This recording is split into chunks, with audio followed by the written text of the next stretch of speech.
दर्शकों नमस्कार, स्वागत है आप सभी का आपके अपने चैनल स्वदेश लाइव पर। मैं रत्नेश हूं। बिहार के मंत्रिमंडल विस्तार को लेकर एक बार फिर चर्चा बढ़ गई है। खरमास के बाद बिहार की राजनीति में बड़े उलटफेर के संकेत होने जो है वो मिल रहे हैं।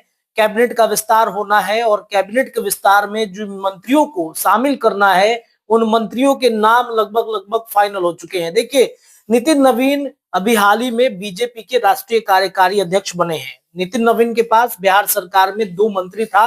उन मंत्री के पदों से नितिन नवीन ने इस्तीफा दिया और इस्तीफा देने के साथ ही बिहार कैबिनेट विस्तार को लेकर के चर्चाएं बढ़ गई हैं। बीजेपी कोटे से कितने मंत्री बनेंगे, जेडीयू कोटे से वो कौन कौन से मंत्री हैं, उनके नाम अब लगभग फाइनल हो चुके हैं। देखिए, जाति को लेकर के भी समीकरण देखा जाएगा। जातीय समीकरण के आधार पर इस बार बिहार कैबिनेट में, इस बार क्या हमेशा से होते रहा है, तो इस बार भी जातीय समीकरण देखा जाएगा। 36 विभाग है बिहार में और एक एक मंत्री के पास, जो बिहार में नई सरकार बनी, उन मंत्रियों के जब गठन हुए, मंत्रिमंडल विस्तार, जब मंत्रिमंडल गठन हुआ, तो एक एक मंत्रियों के पास 5-5 या 3-3 या कम से कम 2 विभाग है। तो उन विभागों का बंटवारा किया जाए ताकि मंत्री अच्छे से काम कर पाए, उनके पास ओवरलोड न दिया जाए। तो मंत्रिमंडल विस्तार को लेकर के अब लगभग फाइनल हो चुका है कि खरमास के बाद, यानी कि जब खरमास बीतेगा तो जनवरी में दही चूड़ा के कार्यक्रम के बाद बिहार में कैबिनेट का विस्तार होगा।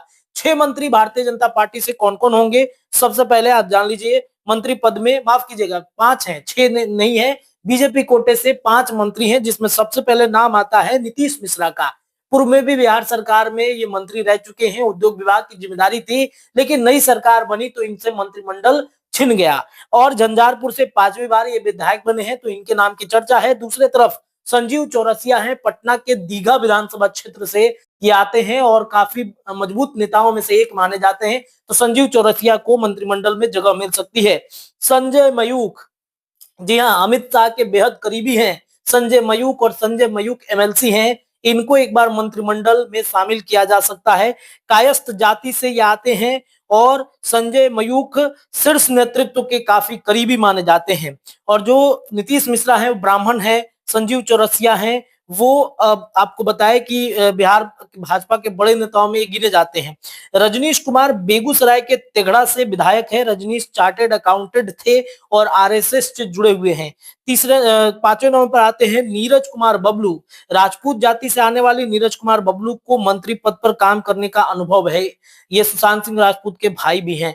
तो ये 5 नेता हैं जो मंत्रिमंडल के रेस में हैं। अब आते हैं, आपको बताएं कि जेडीयू के पास 7 नेता हैं, ये मंत्रिमंडल में शामिल हो सकते हैं, जिसमें शीला मंडल सबसे पहला नाम आता है।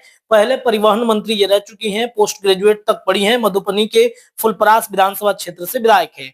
जयंत राज भवन निर्माण मंत्री रहे हैं पूर्व में और बांका के अमरपुर विधानसभा सीट से विधायक रहे हैं। तीसरे नंबर पर है रत्नेश सदा, उत्पाद मद्य निषेध एवं निबंधन मंत्री रहे थे। सहरसा के सोनबरसा विधानसभा सीट से ये जीते हैं। इनकी सीट को लेकर तलवार लटक गई थी, हमने खबर भी चलाया था। अब आते हैं महेश्वर हजारी हैं, ये जदयू के बड़े नेताओं में से एक माने जाते हैं। वैशाली जिले के महनार विधानसभा सीट से उपचुनाव जीत चुके हैं। तो ये महेश्वर हजारी पूर्व में भी विधायक, मतलब पूर्व में भी ये मंत्री रह चुके हैं। इस बार फिर से इनको मंत्री बनाया जाएगा। उमेश कुशवाहा जदयू के प्रदेश अध्यक्ष है, वैशाली जिले के महनार विधानसभा सीट से चुनाव जीते हैं। नचिकेता मंडल मुंगेर के जमालपुर विधानसभा सीट से हैं, विधायक बने हैं। ललन सिंह के काफी करीबियों में से एक माने जाते हैं। शालिनी मिश्रा मोतिहारी के केसरिया से विधायक बनी है, भूमिहार समाज से ये आती हैं। तो ये एक बड़ा चेहरा और बड़ा नाम, लेकिन इसमें एक चौंकाने वाला नाम ये हो सकता है कि अनंत सिंह के बेटे को लेकर के काफी चर्चा हो रही है। दर्शकों, अनंत सिंह के 2 बेटे हैं और दोनों ललन सिंह से मुलाकात उनकी हुई है। उनकी पत्नी जो है नीलम देवी, उनकी भी मुलाकात हुई है। तो संभावना ये जताई जा रही है कि दोनों बेटे में से किसी एक बेटे को एमएलसी भेज करके मंत्री बनाया जा सकता है। ललन सिंह के काफी करीबी हैं।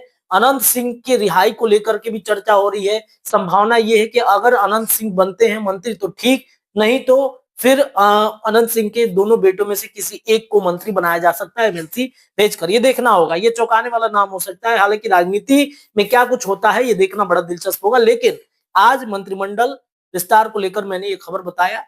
अभी तक आपने हमारे चैनल को सब्सक्राइब नहीं किया है तो सब्सक्राइब जरूर कर लीजिए। बहुत बहुत शुक्रिया।